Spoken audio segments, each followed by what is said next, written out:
Hello everyone, welcome back to Family Bytes. ఎలా ఉన్నారండి? అందరూ బాగున్నారా? మేమైతే చాలా బాగున్నాము. ఈరోజు ఈ వీడియోలో అయితే నేను మీకు రామేశ్వరం గురించి అయితే షేర్ చేయబోతున్నాను. ప్రతి హిందువు జీవితంలో కనీసం ఒక్కసారైనా వెళ్ళాలనుకునే ప్లేస్ రామేశ్వరం. ఈ రామేశ్వరంలో చాలా ఉన్నాయి. సాక్షాత్తు శ్రీరామచంద్రుడు ఈ రామేశ్వరం నుంచి శ్రీలంక వరకు బ్రిడ్జిని అయితే కట్టాడు. రావణాసురుణ్ణి చంపడానికి, అంటే సీతాదేవిని తీసుకెళ్ళడానికి అలాంటి రామసేతు బ్రిడ్జిని కానీ, నెక్స్ట్ పంబన్ బ్రిడ్జ్, అలాగే అక్కడ 22 తీర్థాలు అయితే ఉంటాయి. అలాంటి ప్లేసెస్ని నేను మీకు ఈ వీడియోలో చూపించబోతున్నాను. మేము రామేశ్వరంకి మదురై నుంచి వెళ్ళామన్నమాట. మదురైలో దర్శనం చేసుకొని 9 వరకల్లా బస్ స్టాండ్కి అయితే వెళ్ళిపోయాము.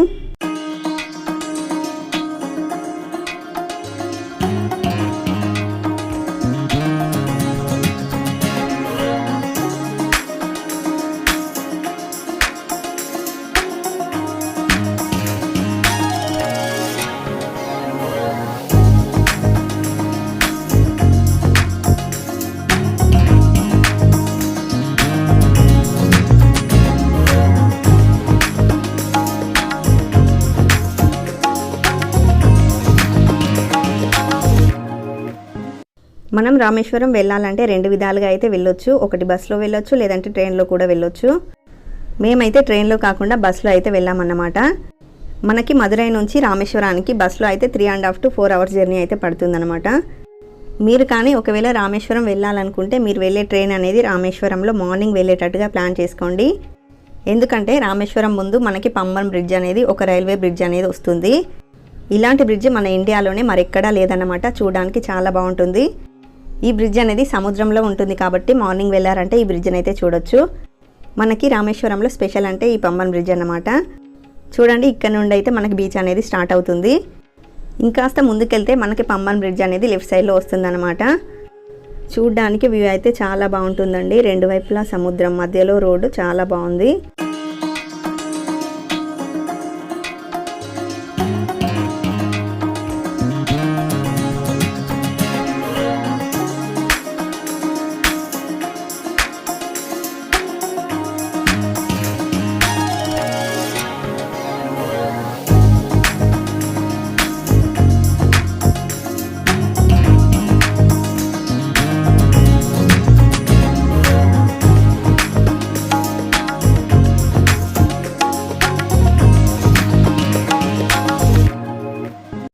చూడండి, ఇక్కడ నుండి అయితే మనకి పంబన్ బ్రిడ్జ్ అనేది స్టార్ట్ అవుతుంది. ఇదే పంబన్ బ్రిడ్జ్కి ఎంట్రీ పాయింట్ అనమాట. చూసారు కదా, ఈ బ్రిడ్జ్ని పంబన్ బ్రిడ్జ్ అంటారు. మన ఇండియాకి చిట్ట చివరి ఉన్నదే ఈ రామేశ్వరం. ఈ రామేశ్వరం అనేది ఒక ఐలాండ్ అనమాట. చుట్టూ సముద్రం ఉంటుంది. ఈ బ్రిడ్జ్ 2 కిలోమీటర్ల వరకు కూడా ఇలానే సముద్రంలోనే ఉంటుంది. మనం ట్రైన్లో కనుక వెళ్ళామంటే సముద్రంలో వెళ్ళినంత ఫీలింగ్ అయితే కలుగుతుందన్నమాట. ఈ పంబన్ బ్రిడ్జ్ మనకి ఇండియాలోనే చాలా డేంజరస్ బ్రిడ్జ్ అన్నమాట. ఈ బ్రిడ్జ్ మొత్తం సముద్రంలోనే ఉంటుంది కాబట్టి ఇది చాలా డేంజరస్ అన్నమాట. దీనిపైన ట్రైన్ కూడా చాలా స్లోగా వెళ్తుంది. ఈ బ్రిడ్జ్ పైన, ఈ బ్రిడ్జ్కి ఒక స్పెషాలిటీ ఉందండి. అదేంటనేది చెప్తాను మీకు. అటు సైడ్ నుండి బోట్స్ ఇటు సైడ్ వచ్చినప్పుడు ఈ బ్రిడ్జ్ అనేది పైకి లేపుతారనమాట. ఈ బ్రిడ్జ్ అనేది సముద్రం మధ్యలో ఉంటుంది కాబట్టి సముద్రంలో చాలా పడవలు ఉంటాయి కదా, సో అటుపక్క నుండి ఇటు పక్కకు తిరుగుతూ ఉంటాయి కదా. అలా పడవలు వచ్చినప్పుడు ఈ బ్రిడ్జ్ని అయితే ఆటోమేటిక్గా పైకి లేపేస్తారు. చూడండి, మనకి రైట్ సైడ్లో మొత్తం అయితే పడవలు ఉన్నాయి. ఈ పడవల్లో చేపలు పట్టేవారు అటు సైడ్ నుంచి ఇటు సైడ్కి తిరుగుతూ ఉంటారనమాట.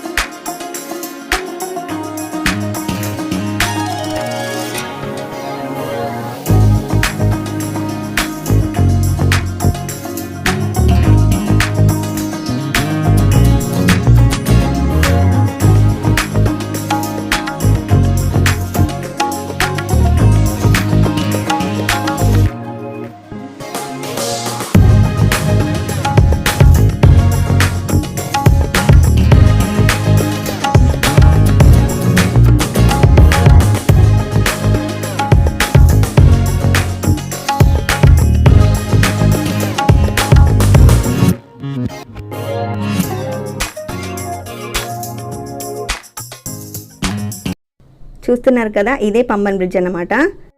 మనం రామేశ్వరంకి వెళ్ళేటప్పుడు మధ్యలో ఈ పంబన్ బ్రిడ్జ్ అనేది ఉంటుందన్నమాట. అటు సైడ్ నుంచి పడవలు ఇటు వచ్చినప్పుడు ఈ బ్రిడ్జ్ని అయితే పైకి లేపుతారు.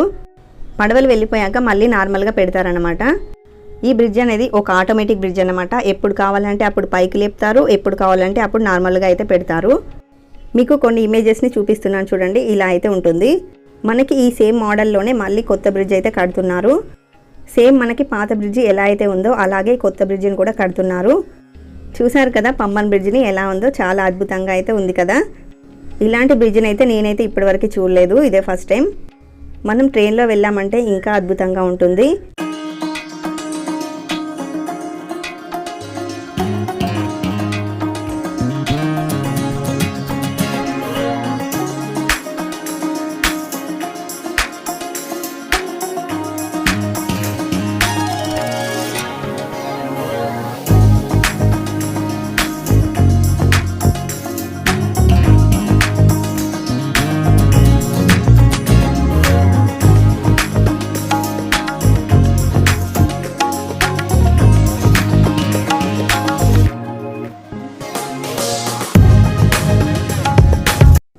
మేమైతే రామేశ్వరం బస్ స్టాండ్లో దిగేసి ఆటోలో రూమ్కి అయితే వెళ్ళిపోయాము.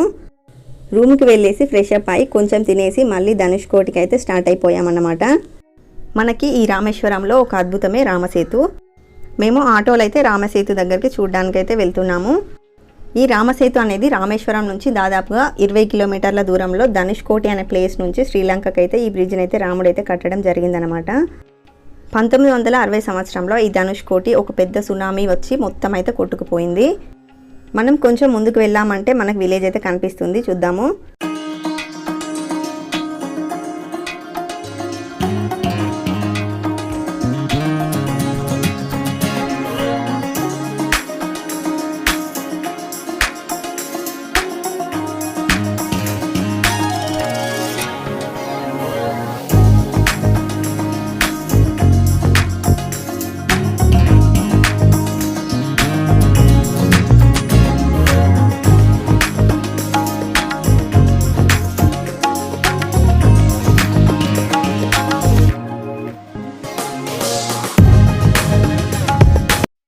చూస్తున్నారు కదా, ఇదే ధనుష్కోటి విలేజ్ అనమాట. ఒకప్పట్లో ఇక్కడ ట్రైన్స్ అన్నీ కూడా వెళ్ళేవంట. సునామీ వచ్చిన తర్వాత ఇప్పుడు ఇక్కడ ఎవరూ లేకుండా దీన్ని గోస్ట్ సిటీగా అయితే చేసేసారు. డే టైంలో అయితే చేపలు పట్టే వాళ్ళు ఉంటారు, నైట్ టైం వాళ్ళు కూడా వెళ్ళిపోతారనమాట. మొత్తానికి ఏమీ మిగలకుండా అంతా కూడా కొట్టుకుపోయింది. మేమైతే లోపలికి వెళ్ళలేదు, జస్ట్ బయట నుండి చూసి వెళ్ళిపోయామన్నమాట. మనం ఈ రోడ్ పైన స్ట్రైట్గా వెళ్ళామంటే రామసేతు వరకు అయితే చేరుకోవచ్చు. మనకి ధనుష్కోటిలో రామసేతు అలాగే లాస్ట్ చిట్ట చివరి ప్లేస్ ఉంటుంది, దాన్ని అయితే చూద్దాము. చూడండి, మనకి చుట్టూ కూడా రెండు వైపులా సముద్రం, మధ్యలో రోడ్ ఉంటుంది. సూపర్గా ఉంది కదా చూడడానికి. చూడండి, చుట్టూ మొత్తం ఇసుక తిన్నెలు ఉంటాయన్నమాట. చూడడానికి ఈ ప్లేస్ రెండు కళ్ళు చాలవు, సూపర్గా ఉంటుంది లొకేషన్ మాత్రం.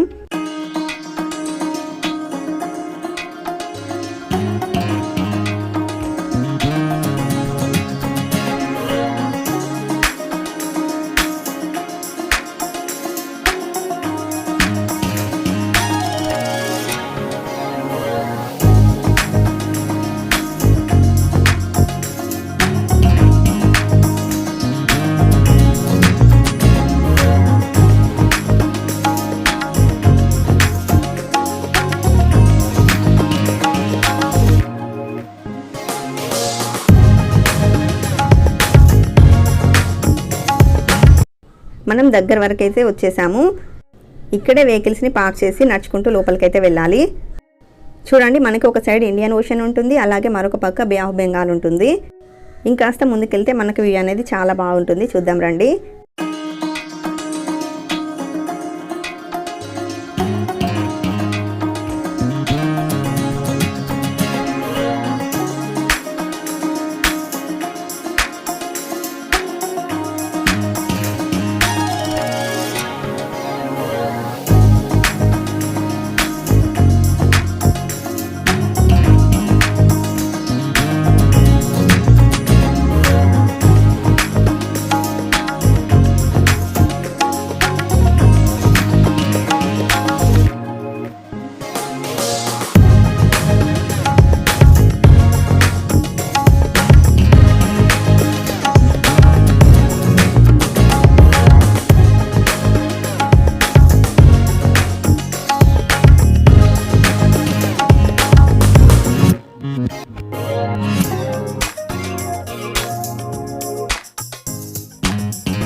ఫ్రెండ్స్, ఫైనల్గా మనం ధనుష్కోటి ఎండింగ్ పాయింట్కి అయితే వచ్చేసాము. ఇక్కడే మనకి రామసేతు అయితే కనబడుతుంది. అలాగే ఇక్కడ నుండి శ్రీలంకకి 18 నాటికెళ్ళ మైళ్ళ దూరం అయితే ఉంటుందన్నమాట. రావణాసురుడిని చంపడానికి రాముడైతే ఇక్కడ నుండి బ్రిడ్జిని అయితే కట్టాడు. ఇదే రామసేతు అంటారు. వాటి ఆనవాళ్ళు కూడా ఇప్పటికీ అలాగే ఉన్నాయి. ఇక్కడి నుండే రాముడు రావణాసురుడిని చంపడానికి రాముడు కొంతమంది వానరుల సహాయంతో ఇక్కడ నుండి బ్రిడ్జిని అయితే కట్టడం జరిగింది. ఇక్కడ ఈ ధనుష్కోటి నుంచి శ్రీలంకలోని మన్మార్ దీవుల వరకు ఇప్పటికీ కూడా బ్రిడ్జ్ అయితే అలాగే ఉంది. ఇక్కడ మనకి 2 సముద్రాలు అయితే కలుస్తాయి అన్నమాట. ఒకటి Indian ocean, next Bengal ocean ఇటు నుంచి కలుస్తుంది. ఒకటైతే ఎలాంటి అలలు లేకుండా నార్మల్గా ఉంది, ఇంకొకటైతే ఫుల్గా అలలు అయితే వస్తుంటాయి. చూడండి, కొంచెం దూరంలో డార్క్ గ్రీన్గా ఉంది, ఇక్కడ కొంచెం వైట్గా ఉంది. ఇక్కడైతే 2 సముద్రాలు కలుస్తాయంట. 2 సముద్రాలు ప్రశాంతంగా ఉన్నాయి, కానీ ఇటుపక్క సముద్రం కొంచెం అలలతో ఉందన్నమాట. సముద్రం లోపలికి ఎవరినైనా జాలర్లను పట్టుకొని షిప్లో వెళ్ళామంటే మనకి రామసేతు అయితే క్లియర్గా కనబడుతుంది. చూస్తున్నారు కదా, ఇదే లాస్ట్ ఎండింగ్ పాయింట్ అన్నమాట.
ఇక్కడ చూడండి, ధనుష్కోటి ఎండింగ్ పాయింట్లో మనకి 4 సింహాల ఒక స్టాచ్యూ అయితే ఉంటుంది. జస్ట్ ఇక్కడ ఒక యూటర్న్ లాగా ఉంటుంది. వచ్చిన వెహికల్స్ అన్నీ కూడా ఇక్కడ నుండి యూటర్న్ తీసేసుకొని మళ్ళీ వెనక్కి అయితే వెళ్ళిపోతాయి.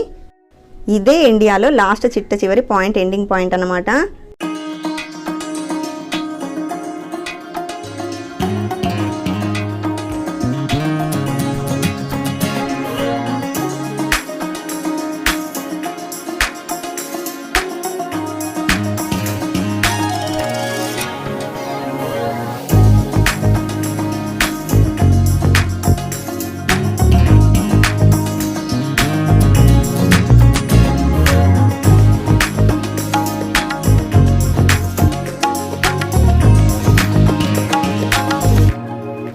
ఇక్కడ వాటర్ చూడండి, మనకి అన్ని సముద్రాల దగ్గర ఉన్నట్టు ఈ వాటర్ ఉండవన్నమాట.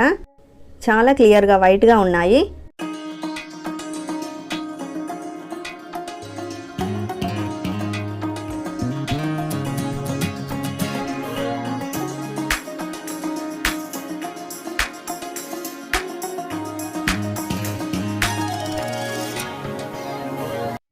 సో ఈవినింగ్ అవ్వడంతో మేమైతే రూమ్కి అయితే రిటర్న్ అయిపోయాము. ఇక్కడ సన్సెట్ వ్యూ కూడా చాలా అంటే చాలా బాగుంది.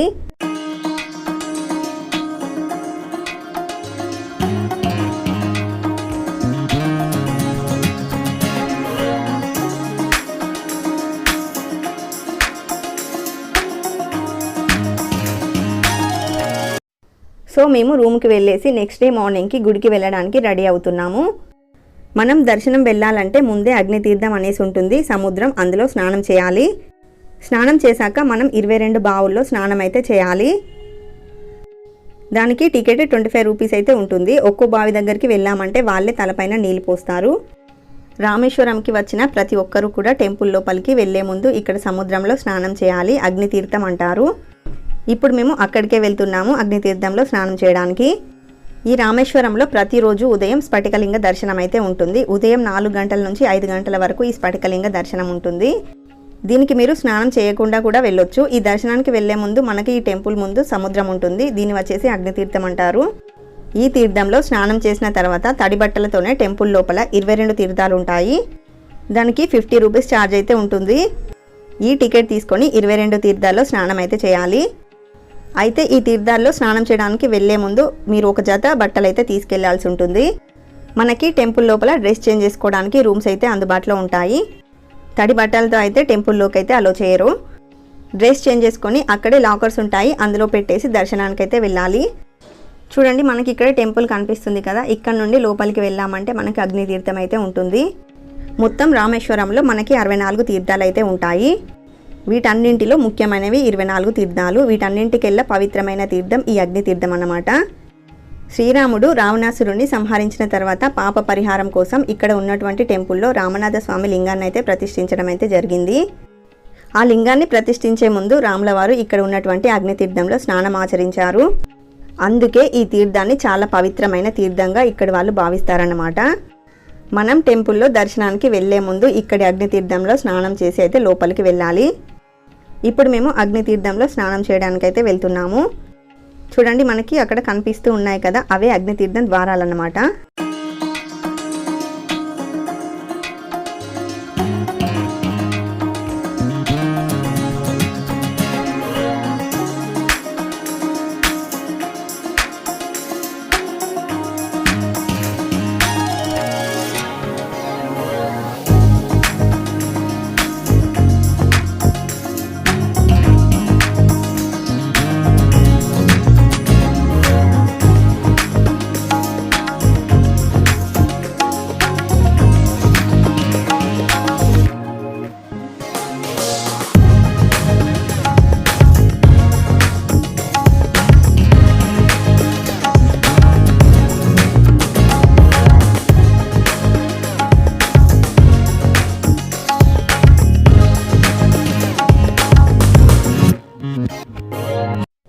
ఈ అగ్ని తీర్థంలో చనిపోయిన వారికి పిండ ప్రదానం చేస్తుంటారు.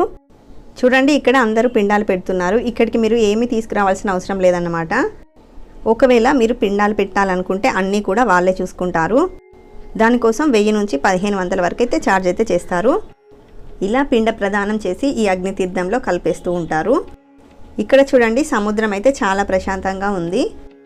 అన్ని సముద్రాల్లో లాగా పెద్ద పెద్ద అలల్లాగా కాకుండా చిన్న చిన్న అలలతో ప్రశాంతంగా ఉంటుంది.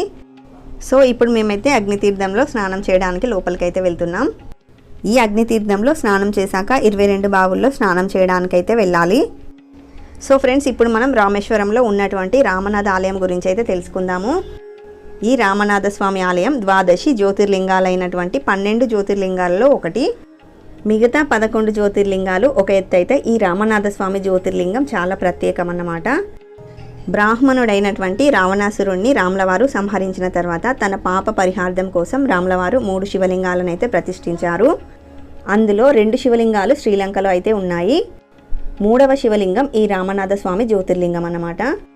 ఈ లింగాన్ని స్వయంగా సీతాదేవి ఇసుకతో ఈ శివలింగాన్ని అయితే తయారు చేయగా రాములవారు ఇక్కడున్నటువంటి ఆలయంలో ప్రతిష్ఠించడం జరిగింది.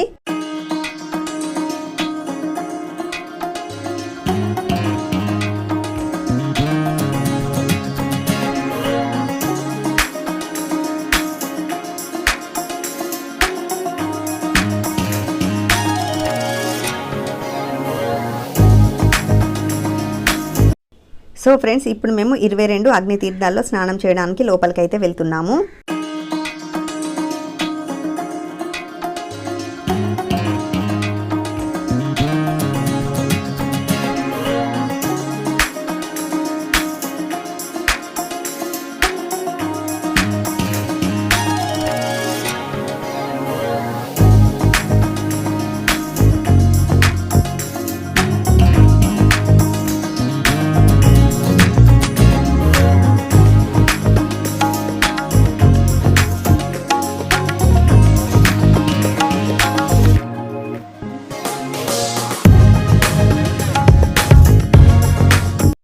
చూడండి ఇక్కడ చూశారు కదా, ఇక్కడ టికెట్ తీసుకొని మనం లోపలికి అయితే వెళ్ళాలి.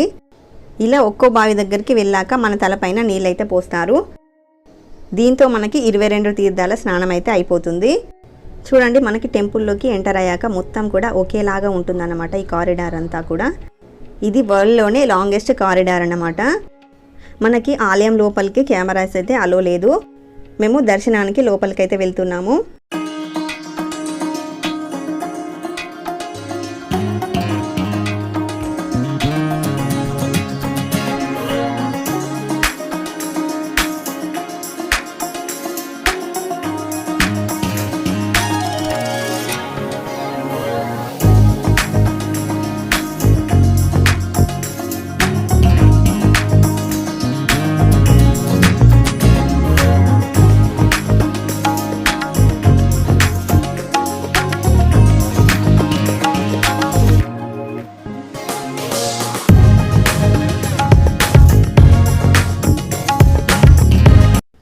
ఫ్రెండ్స్ మా దర్శనం అయితే బాగా జరిగింది.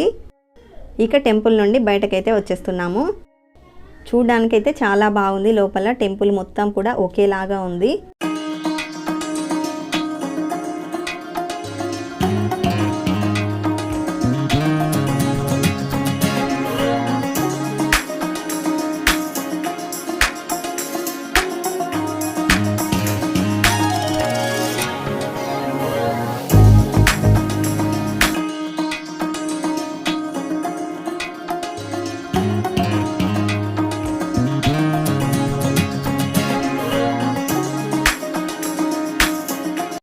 సో అంతే ఫ్రెండ్స్, ఇంతటితో ఈ వీడియోని అయితే క్లోజ్ చేసేస్తున్నాను.